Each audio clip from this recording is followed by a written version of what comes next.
Okay, so this time, we are cooking naman our shrimp pasta.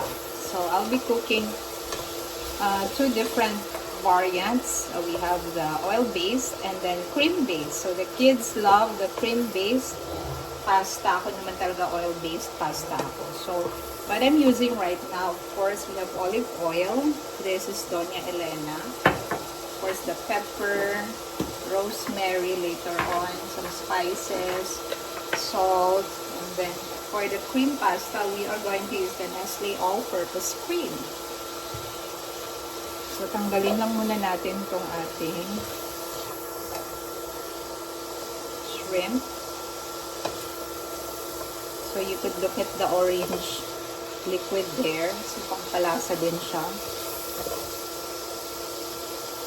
So, ang una nating lulutuin is the oil-based shrimp pasta.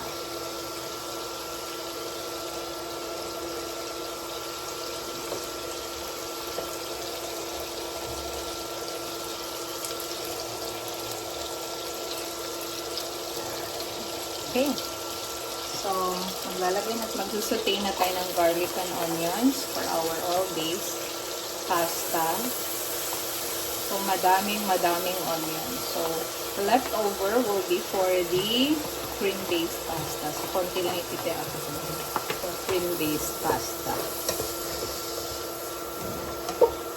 So, of course, the pasta we're using white onions.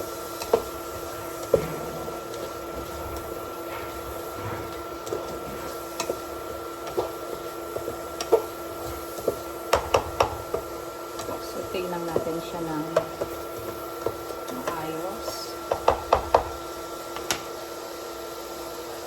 And syempre, while doing that, dyan ako nag-a-add talaga ng mga pampalasa. This one also, I'll put some of this.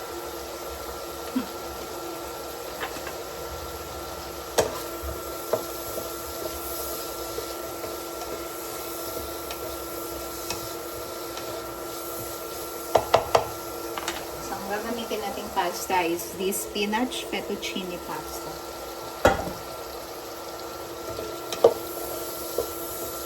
After which, we're gonna put now back our shrimp. Again, magtitira tayo ng konti for our cream-based pasta.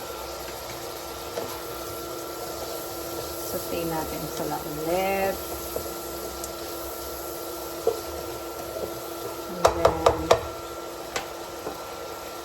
Add more oil to it and a little bit of water as well.